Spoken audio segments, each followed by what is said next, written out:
অজ্ঞানতিমিরান্ধস্য জ্ঞানাঞ্জনশলাকয়া চক্ষুরুন্মিলিतं येन তস্मै শ্রীগুরুবে নমঃ। দৈনন্দিন জীবনে মানসিক শান্তি। শ্রীমৎ স্বামী গহনানন্দজি মহারাজ।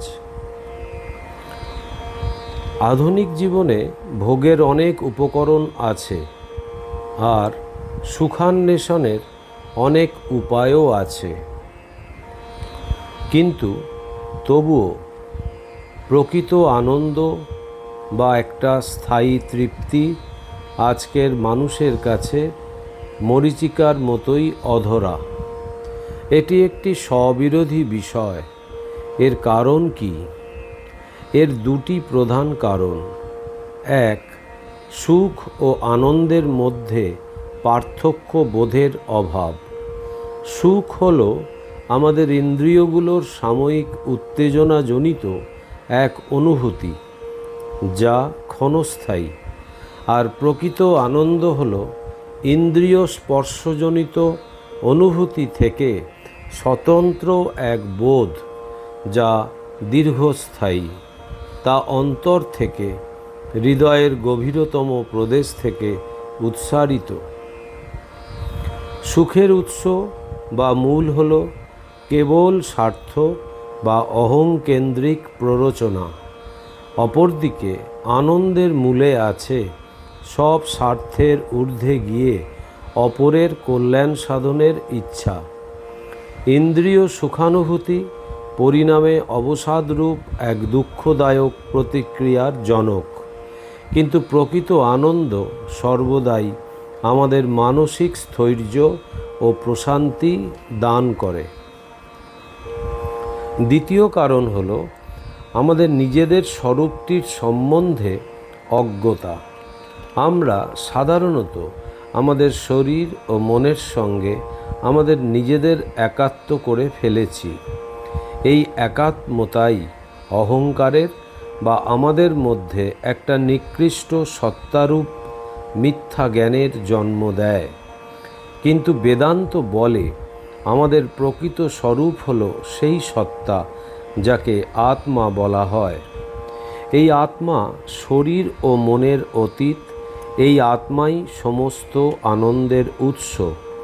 কিন্তু তা না জেনে আমরা এই আনন্দ বাহ্য বস্তুতে বা অন্য ব্যক্তিতে খুঁজি।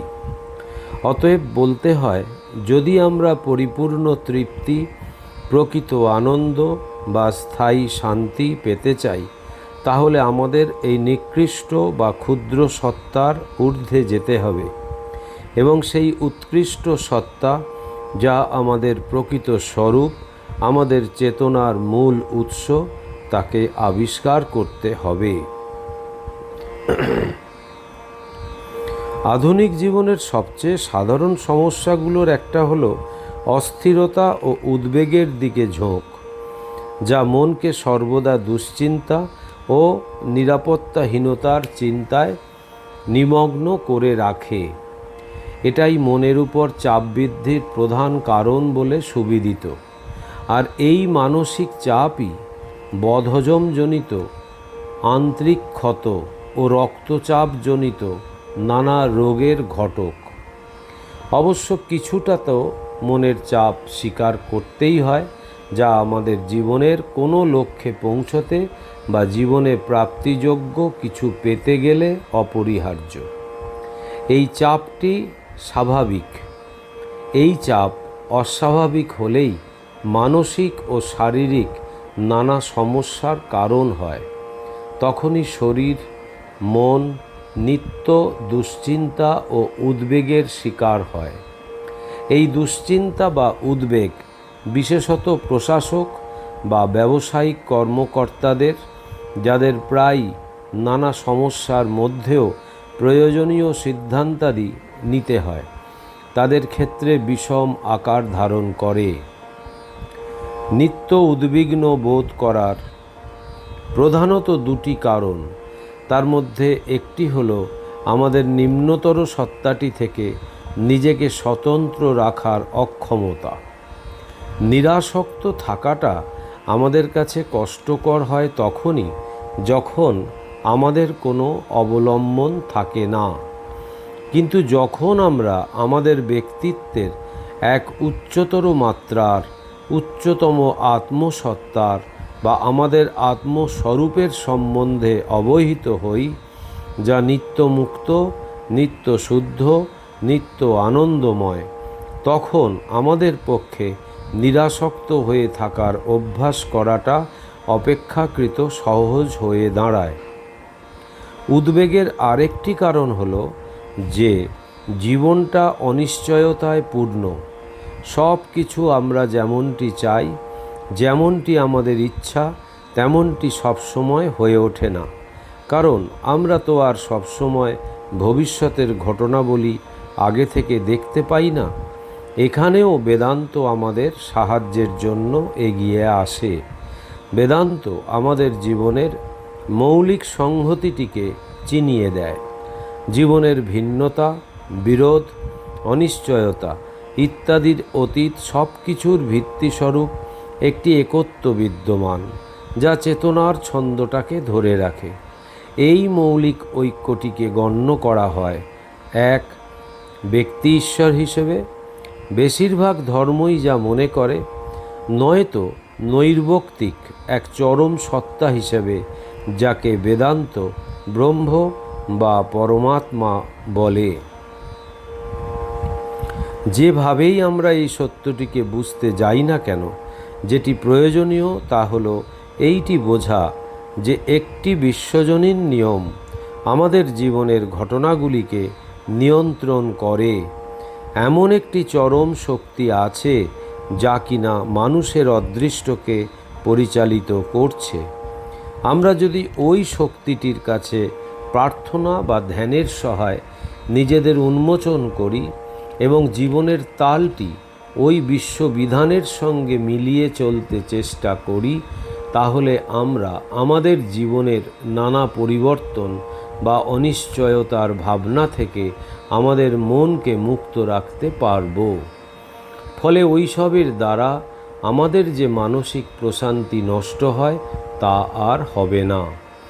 বিদ্যমান যা কিছু সবের মধ্যে যে একটা একত্ব আছে, সেই একত্বে যারাই প্রতিষ্ঠিত হয়েছেন তারাই যে কোনো পরিস্থিতিতে নিজেদের স্থির ও শান্ত রাখতে সক্ষম হয়েছেন।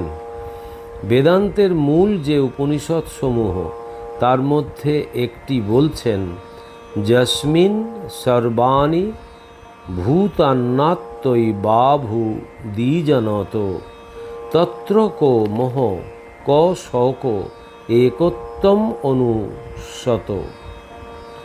যখন জ্ঞানীর আত্মায় সমূহ বস্তু আত্মাস্বরূপে এক হয়ে গেল, সেই একত্বদর্শীর নিকট মোহই বা কি, শোকই বা কি। উপনিষদ 7। শ্রীরামকৃষ্ণ বলতেন, অদ্বৈত জ্ঞান অর্থাৎ সকলের জীবনের মূলে একত্বের ধারণা, আঁচলে বেঁধে যা খুশি করো। জীবনের সমস্যাগুলোর মুখোমুখি রুখে দাঁড়াতে গেলে আমাদের শক্তি চাই।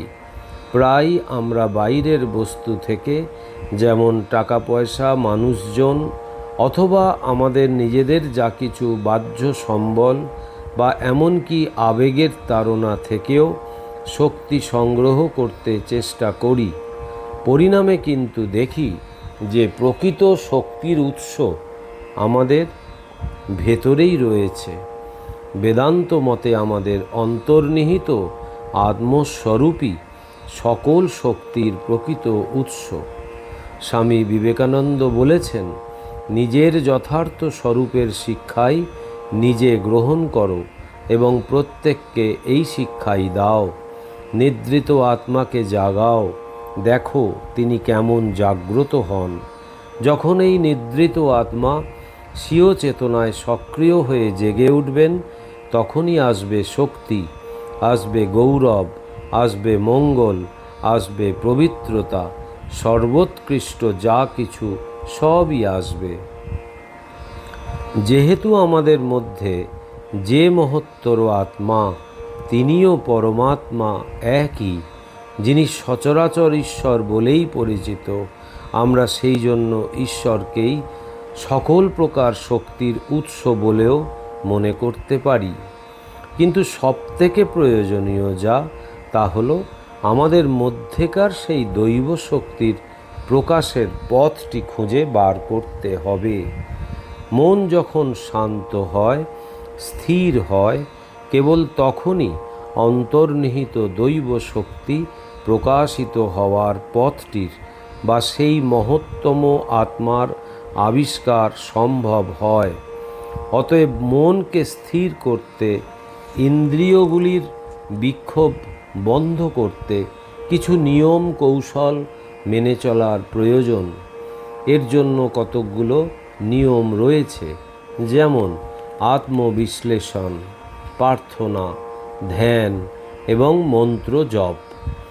যে নিয়মই অবলম্বন করা হোক না কেন, তার জন্য আমাদের দৈনন্দিন ব্যস্ততাপূর্ণ জীবনের তালিকা থেকে কিছু সময় বার করে নিতে হবে এবং আমাদের এই সময়টুকু নির্জনে একাকী নিজের সঙ্গেই থাকতে হবে।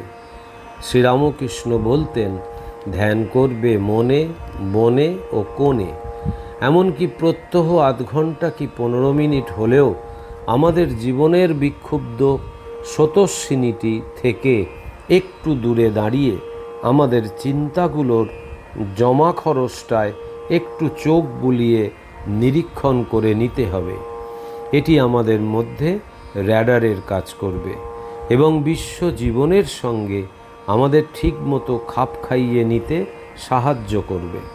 এটা স্বার্থকেন্দ্রিকতা নয়, বরং স্বার্থ অতিক্রমণ, ক্ষুদ্র স্বার্থকে অতিক্রম করে তার ঊর্ধ্বে যাওয়া। ধ্যানের গভীর নিস্তব্ধতায় আমরা ক্ষুদ্রতর স্বার্থের ক্ষুদ্র ক্ষুদ্র কামনা বাসনার ঊর্ধ্বে চলে যাই এবং এক মহত্তর সত্তায় উত্তরণ করি। যখন আমরা বুদ্ধিত হই, তখন আমরা একটা তরতাজা মন নিয়ে, পূর্ণ শক্তি নিয়ে জীবন যুদ্ধের মুখোমুখি হয়ে তাকে মোকাবিলা করার জন্য আরও শক্ত হাতিয়ার নিয়ে ধ্যান থেকে নির্গত হই।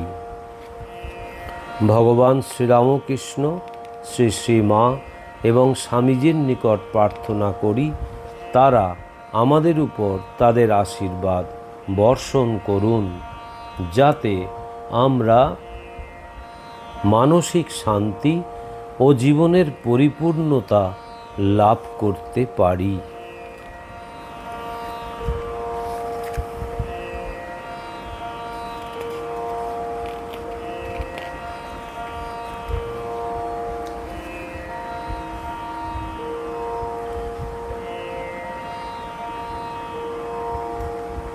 পূজনীয় মহারাজ একটি চিঠিতে বলছেন একজনকে, 75 বছর বয়স হয়ে গেছে, এখন যতক্ষণ সম্ভব রাত দিন অবিরাম প্রভুর নাম জপ করার চেষ্টা করো।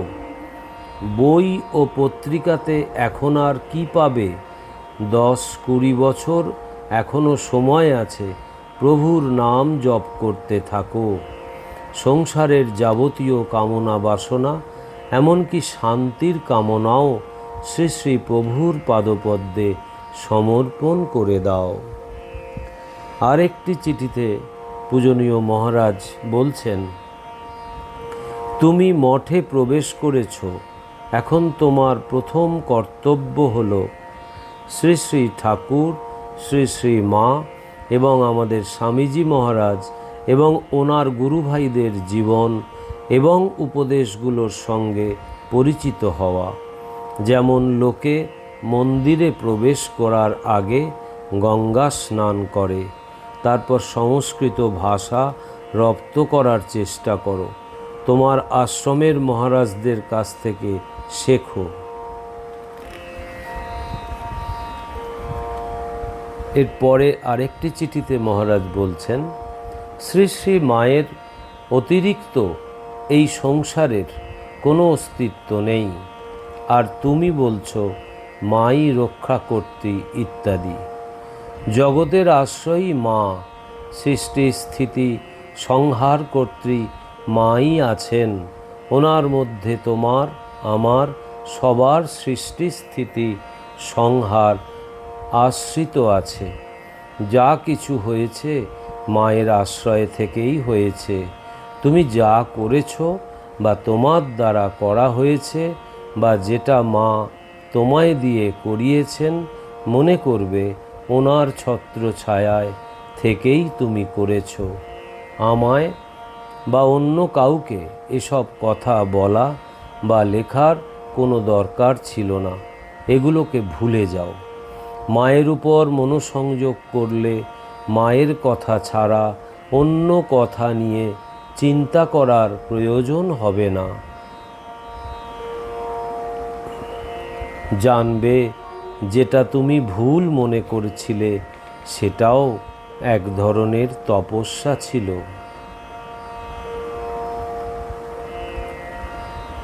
ওম নিরঞ্জনম নিত্যম অনন্তরূপম ভক্তানুকম্পাধীত বিগ্রহং বৈ ঈশাবতারম পরমেশমিড্ডম তং রামকৃষ্ণম শিরসা নমামহম।